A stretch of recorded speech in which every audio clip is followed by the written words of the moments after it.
Hello students, I hope you have already followed my previous topics, the lectures on Gauss theorem. Now today we shall take on the next topic, and that is applications of Gauss theorem. The first one is electric field intensity due to an infinite line of charge, a charged wire which is infinitely long. So here it is, applications, right? Applications of Gauss theorem.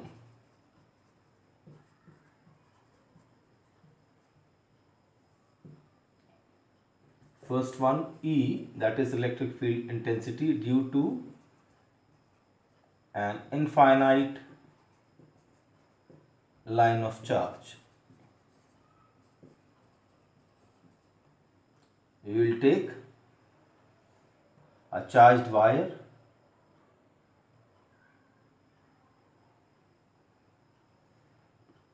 which is infinitely long. Suppose this is a positively charged wire like this, and it is having a linear charge density lambda, that is lambda equal to q upon L. This is the linear charge density, and suppose at some distance r from this wire there is a point P where we have to find the electric field intensity. So as you know, this is a positively charged wire, so it will give out electric lines of force in all directions like this. No?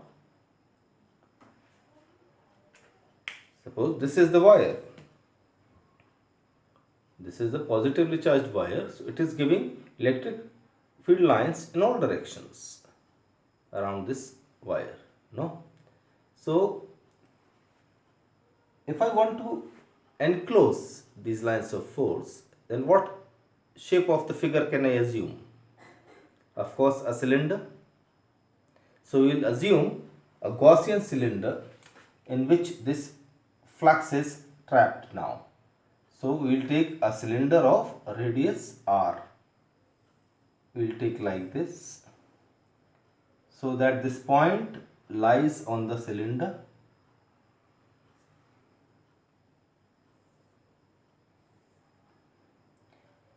You can compare this situation with the roller comb, no? Have you seen that comb in which you see just like the field lines are coming out from all the sides? So that is just similar to this situation. So this is an imaginary Gaussian cylinder, and you will find the amount of flux which is coming out from this cylinder. This will help you to find the field intensity. So what we do, we take two flat surfaces and one curved surface. Three surfaces are there for the cylinder. So you do one thing, you take one small area, elementary area ds here, similarly here, similarly here, and you see the flux which is coming out. So this is the, of course, the direction of field intensity, vector E. We draw the unit vector n cap like this. For this area, this is the field intensity, and this will be n cap. Here the angle is 90 degree, here the angle is 0. Here once again this is field intensity, and this is n cap, so this is 90 degree. Now you can find the amount of flux which is coming out from this cylinder. So flux through Gaussian cylinder will be phi E. If I want to calculate, then two flat surfaces, I can write 2 into the flux through the flat surface, means E ds cos 90. This is E ds cos 90, plus this you can write as a flat surface, plus EDS cos 0 degree. This is for curved surface. So cos 90 is 0. The flux which is coming out from the flat surfaces will be 0. So altogether we get flux equal to how much? EDS for curved surface. This is phi. So you can write like this: E into integral of ds for the curved surface. And what is the curved surface area of a cylinder? That is S equal to 2 pi RH. You take this as L. So phi E is equal to E into 2 pi RL. So this will be there. Now from Gauss law, phi is equal to Q upon epsilon naught. Therefore you equate both these equations and you will see E is equal to Q upon 2 pi R L epsilon naught. And previously I told you what is Q upon L. This is linear charge density, or you can say finally E equal to lambda upon 2 pi R epsilon naught. This is the formula for electric field intensity due to an infinite line of charge. So students, I hope you have understood this. This is quite easy, I think. All of you can follow easily. And now we come to a next application. Now you can write electric field intensity due to an infinitely charged plane sheet. No? Plane sheet. This was a line of charge, but now you can take it due to an infinitely charged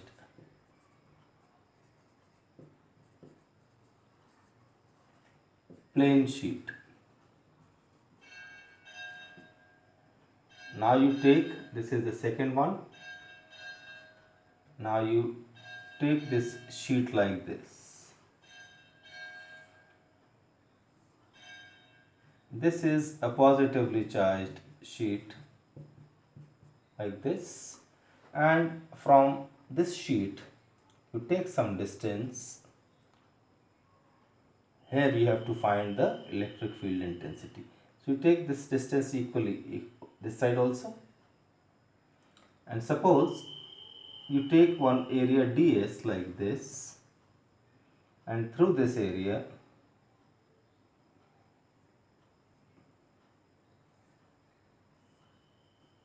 you draw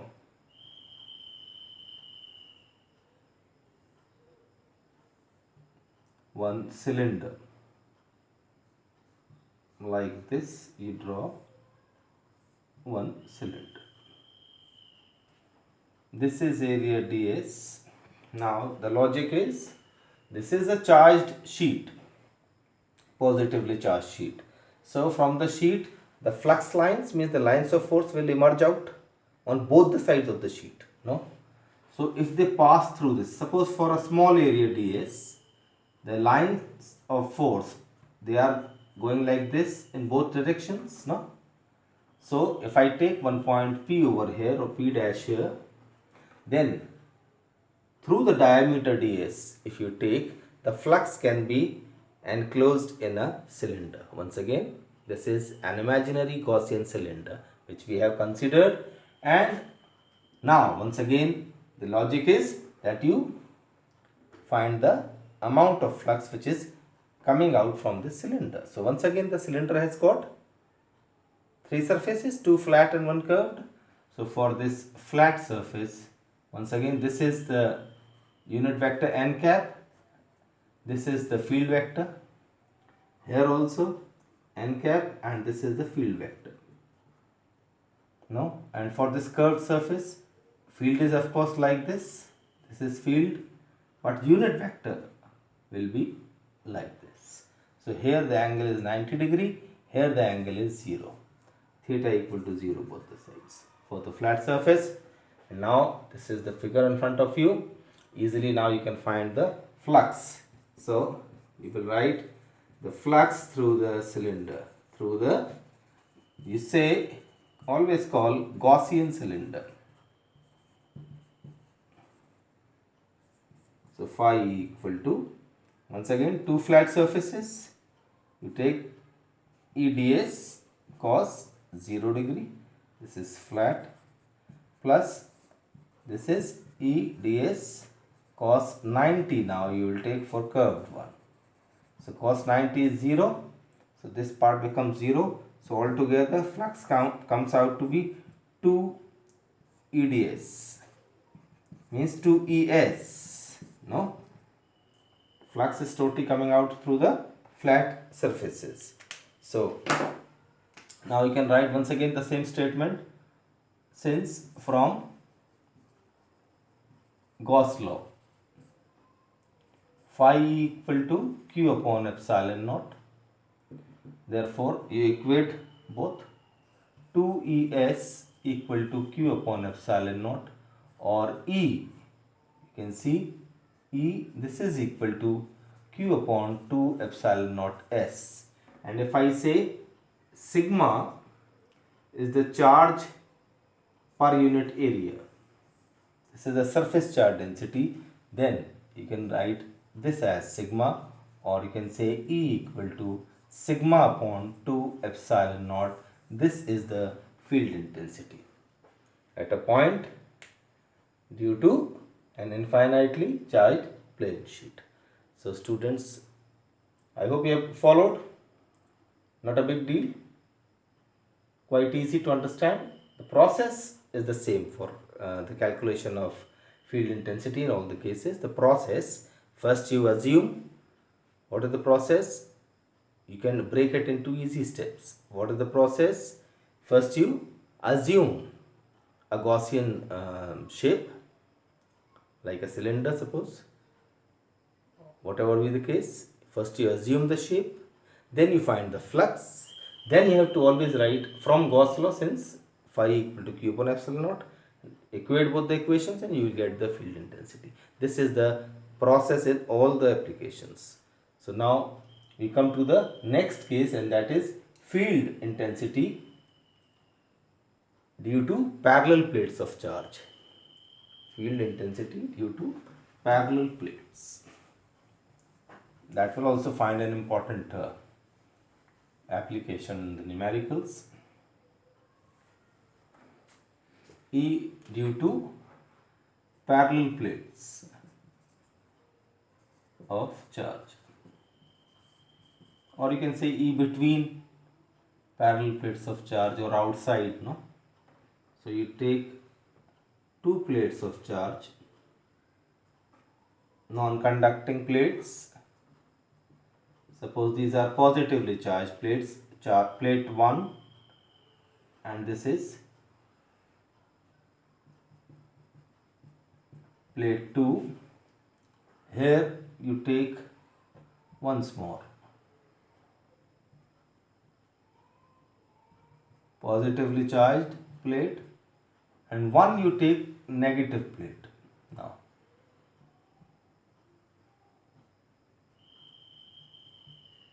like this. Okay, so you take 1 and 2, first plate, second plate. You take a point P between the plates, and you take a point P dash outside the plates. If I'm talking about the plates which are similarly charged, both are positively charged, both can be negative charge also. So how will you find the field intensity at a point lying between the plates? So you find, because the field is a vector, so first you find the direction of field intensity. What is the direction of field intensity at P due to first plate? This is E1. Okay. What is the direction of field intensity at P due to second plate? Away. This is E2. Okay. Similarly for P dash, due to E1, this is due to first plate E1, due to second plate E2. Now you can see easily. So at P, if I say what is the resultant field intensity, this is equal to, or in magnitude if I say, this is E1 minus E2, or even difference you will take. You will use one tilde sign. This is the tilde sign which is used for difference of two quantities, E1 difference E2. So what is E1? That is, just now we saw the formula for plane sheet of charge that will apply when we talk about the parallel plates of charge, non-conducting plates of charge, and at a point very near to the plate, the field which is given, that is given by the same formula, sigma upon 2 epsilon naught. Okay, so here you will use sigma 1 upon 2 epsilon naught, difference sigma 2 upon 2 epsilon. So 1 upon 2 epsilon naught and sigma 1 difference sigma 2. This is the field, resultant field, the magnitude at P.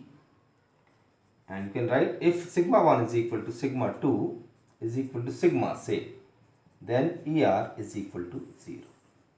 This is the case. Otherwise, the field is the difference of the two fields. Okay. Whatever may be greater, you can subtract the smaller one from the greater one. Now, at P dash, you see both the fields are in the same direction. So, magnitude of the field is equal to E1 plus E2. So, this is sigma 1 upon sigma 2, sigma 1 upon 2 epsilon naught plus sigma 2 upon 2 epsilon naught. So, this is 1 upon 2 epsilon naught and sigma 1 plus sigma 2. Okay, this is ER, resultant field, and if once again sigma 1 is equal to sigma 2 equal to sigma, then ER equal to 2 sigma upon 2 epsilon naught, or this is sigma upon epsilon naught. This is the field intensity resultant at a point outside the plates P dash. Now similarly for these two plates, now if we talk about what is the take this point P and P dash like this. At point P, the field due to first plate, this is E1, no? And due to second plate, this is now negative charge. So once again the direction is towards the plate. Okay. For this plate, if I talk about, this is first E1, the field due to first plate, and due to second plate towards the plate itself, the direction is E2 like this. So at P, ER equal to E1 plus E2, once again same thing.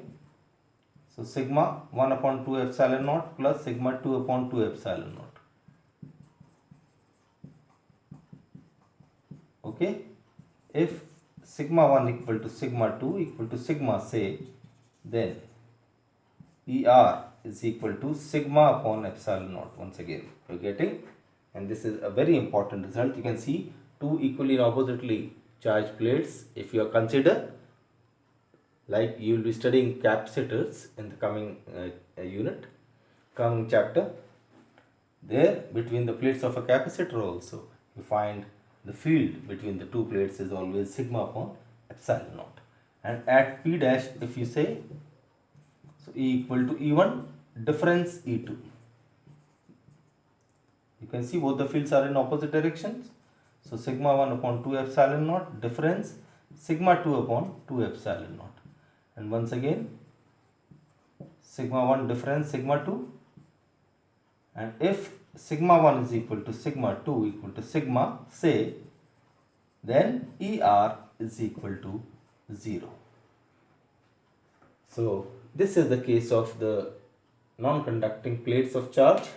If you take similarly charged plates or oppositely charged plates, then what shall be the values of electric field intensity? This is the case in front of you, and students, now based upon these you have to solve certain numericals, and which I shall explain also in my coming videos.